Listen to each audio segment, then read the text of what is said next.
Salut, c'est Olive. J'espère que vous avez passé de bonnes vacances. Moi en tout cas, ça a été plutôt et j'ai plein de choses à vous montrer. On va recommencer les vidéos avec un book haul. Ce sont les quelques livres que j'ai achetés durant le mois de juillet et surtout un haul spécial vacances. Parce que j'en ai profité pour m'acheter quelques petits trucs Harry Potter et je suis très fière de moi. Mais ça, ce sera pour la fin de cette vidéo. On va d'abord commencer avec le book haul. C'est un petit book haul, je n'ai que 5 achats, dont 2 mangas que j'ai déjà lus. Et sur les 3 livres, il y en a un que j'ai déjà dévoré parce que je l'attendais depuis très longtemps. Donc je vais vous présenter ça tout de suite. Celui que je n'ai pas attendu pour le dévorer, c'est En attendant Beaujanglès d'Olivier Bourdeau aux éditions Folio. Celui-là, on en a beaucoup entendu parler parce que l'auteur a reçu de nombreux prix, c'est son premier roman. Et voilà, Folio n'arrête pas de faire passer en photo ce roman-là partout sur Instagram. Donc j'ai fini par craquer parce que voilà, la couverture est trop belle.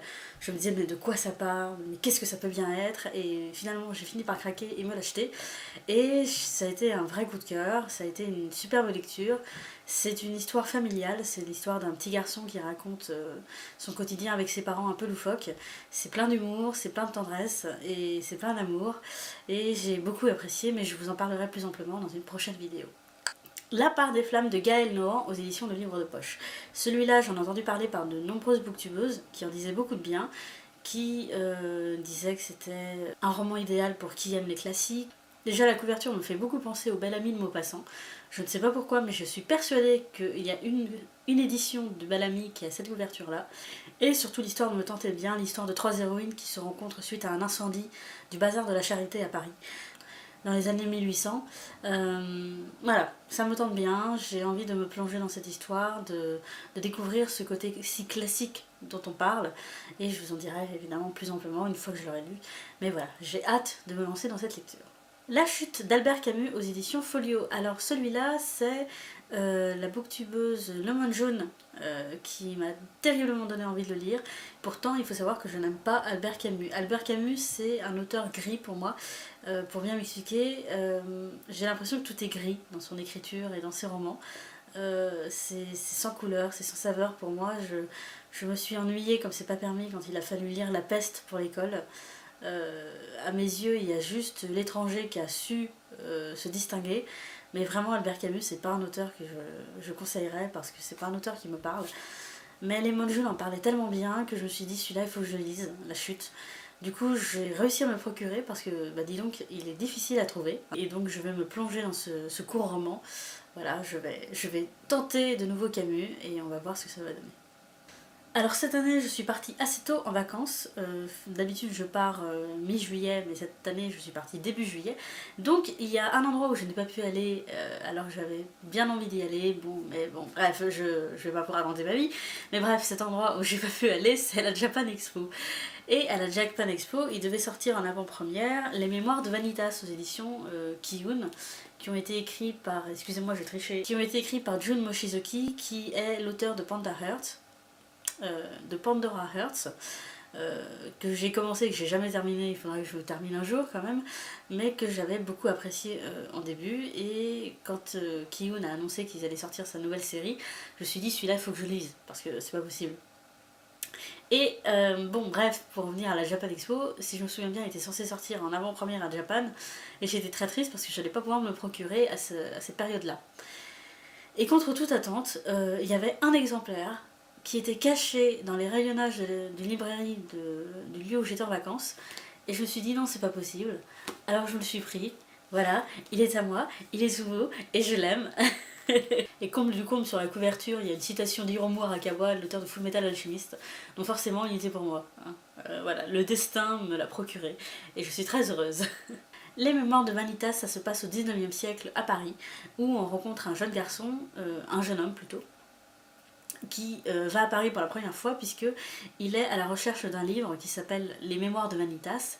Ce sont les mémoires d'un vampire et il va essayer de le trouver et de savoir, de connaître le secret qui entoure ce livre en fait, puisque c'est un livre mythique, on n'est pas sûr qu'il existe, mais bon, ce héros, lui, il y croit dur comme fer, et donc on lui a donné une mission, donc il va poursuivre cette mission. Donc je vous en dis pas plus parce que moi c'est vrai que je me suis plongée dedans sans vraiment savoir de quoi ça parlait et j'ai été surprise dès le départ. Donc voilà, je me tais, je vous en ai dit trop déjà selon moi, mais c'est tout bon pour un premier tome. C'est très drôle, c'est plein de rebondissements, c'est plein d'actions, c'est plein d'aventures. C'est tout aussi beau à regarder parce que les dessins de June sont... Oui, je l'appelle June, moi je suis très proche de cet auteur. Les dessins de cet auteur sont vraiment très beaux. Et pour moi, c'est un petit bonheur. Je n'ai qu'une hâte, c'est d'avoir la suite. Donc je vous en parlerai plus amplement dans une prochaine vidéo, bien sûr, un bilan manga. Mais pour l'instant, c'était que du bonheur.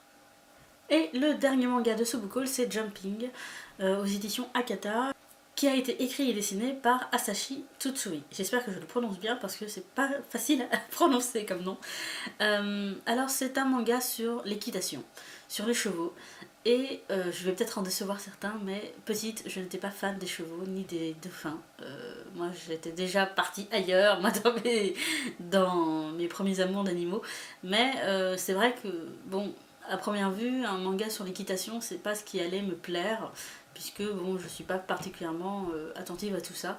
Mais finalement, c'est suite à la vidéo d'Akira, je vous mettrai le lien de sa chaîne en barre d'infos, qui est une jeune femme pleine d'enthousiasme quand elle parle de manga, qui m'a finalement convaincue. Et je me suis dit, balance-toi parce que ça a l'air drôle comme manga, ça a l'air bien pensé, ça a l'air bien réfléchi. Et surtout ça a l'air prenant, donc vas-y, lance-toi. Et oui finalement, bon, même si je suis pas une grande fan de chevaux, j'ai plutôt bien apprécié ce premier tome. On s'attache vite au personnage de Ran qui a des problèmes de communication avec son entourage et avec le monde extérieur en règle générale, qui va petit à petit s'ouvrir aux autres grâce à l'équitation. Et voilà, c'était drôle. Drôle, c'était pas prise de tête. Moi, j'ai bien apprécié. Donc voilà, je vous le conseille si jamais vous vous intéressez, même si les chevaux ne sont pas votre premier amour. C'est un manga qui est très prometteur.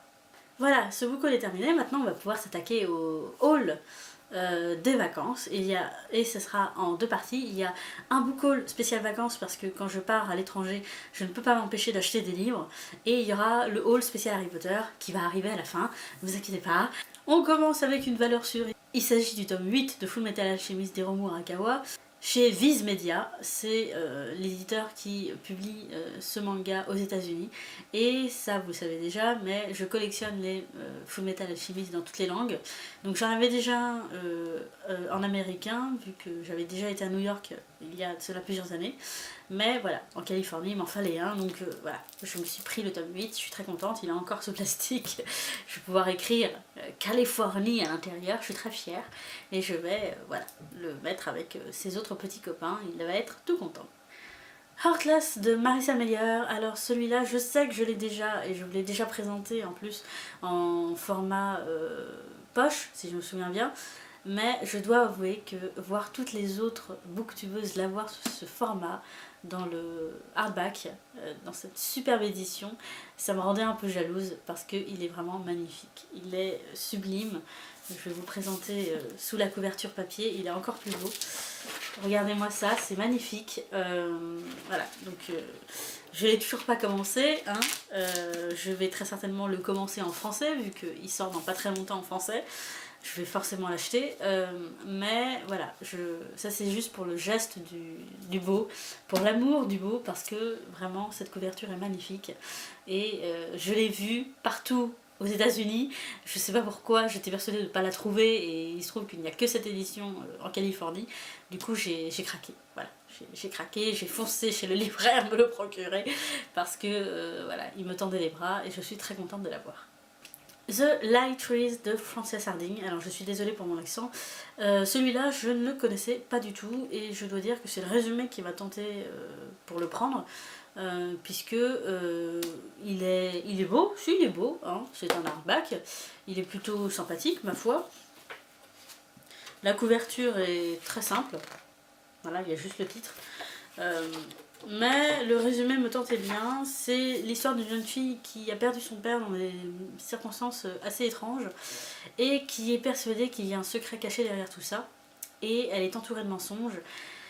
Et un beau jour, elle va tomber sur un arbre, l'arbre des mensonges, si je me suis pas trompée en lisant le résumé, parce que moi mon anglais il est un peu cafouilleux, et avec cet arbre, elle va découvrir des secrets qui ont été cachés, des secrets qui vont être révélés, et ça me tentait bien, donc je dis pas que je vais le lire tout de suite, je dis pas que je vais tout comprendre durant ma lecture, mais j'ai bien envie de me lancer dans cette aventure-là, et voilà, je l'ai pris au hasard de la vie, et on va voir ce que ça va donner.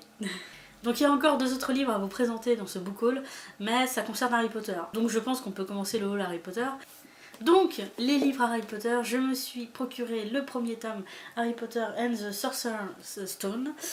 J'espère que je prononce bien, et Harry Potter and the Chamber of Secrets. Donc je les ai déjà en anglais, mais dans une belle édition en plus, mais celle-là, c'est l'édition scolastique, et elle est magnifique. Déjà les dessins sont superbes, et surtout sur la tranche, il y a, je ne sais pas si vous allez bien le voir, mais sur la tranche en fait, il y a au fil des tomes Poudlard qui apparaît.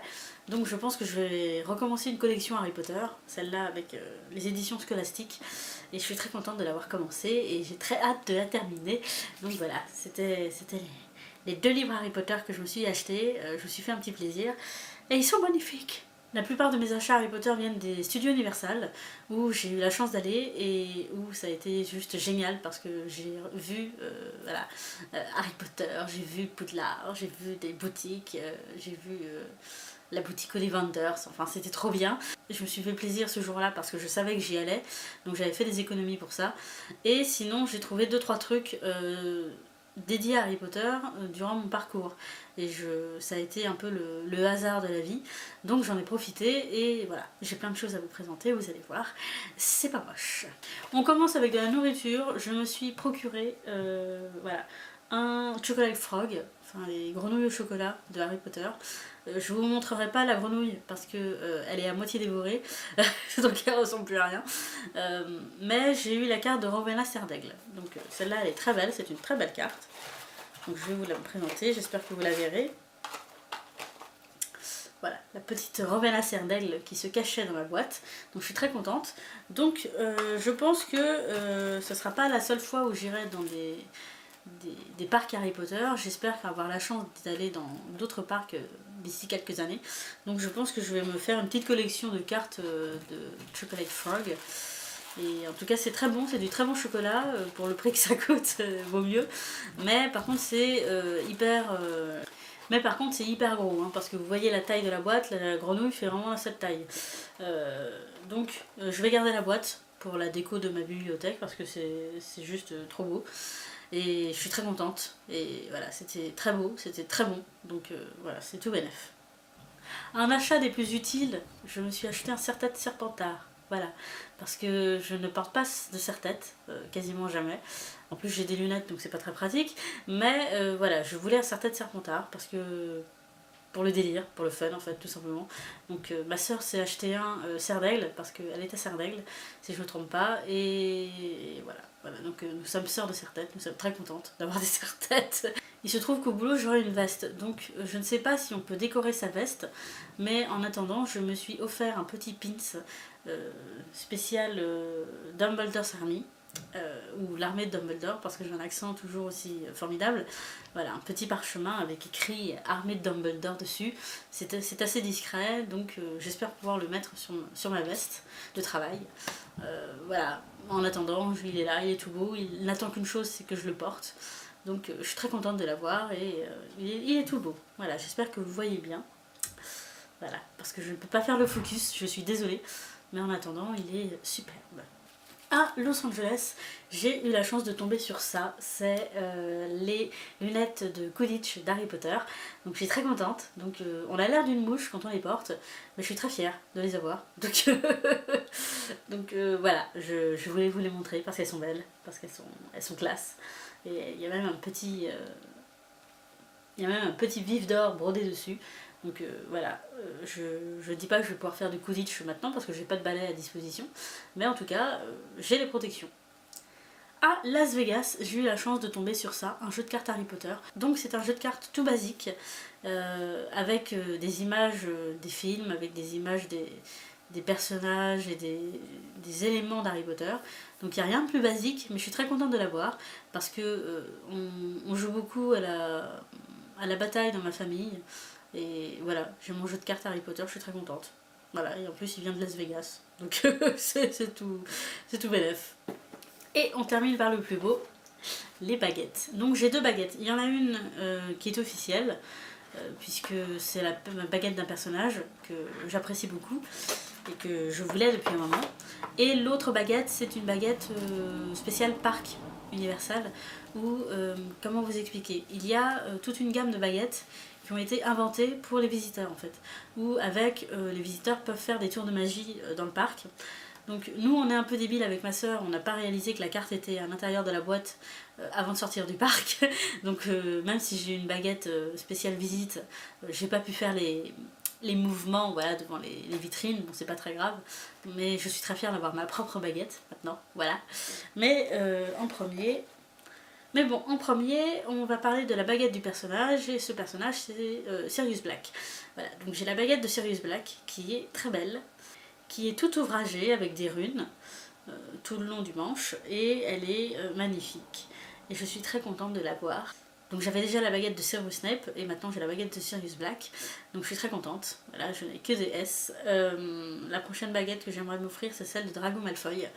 Mais bon, je ne l'ai pas trouvée sur place. J'en avais déjà pour un bon petit montant voilà, avec les 2 baguettes. Donc je me suis dit on va se calmer. Mais bon, la prochaine que j'aimerais m'offrir, c'est celle de Drago Malfoy. Et là, c'est ma petite baguette.